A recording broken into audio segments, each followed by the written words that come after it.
We use water for drinking, cooking, and farming.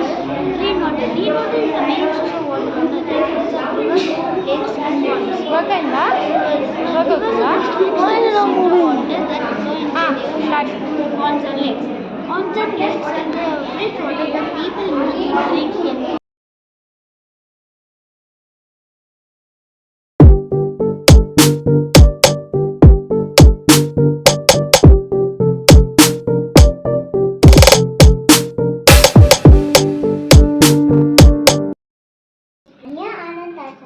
I'm from 3rd B. Today I'm going to say about the natural water purifier. So this is pebbles, small stones, sand and water, and it purifies good water. So if I put this rainwater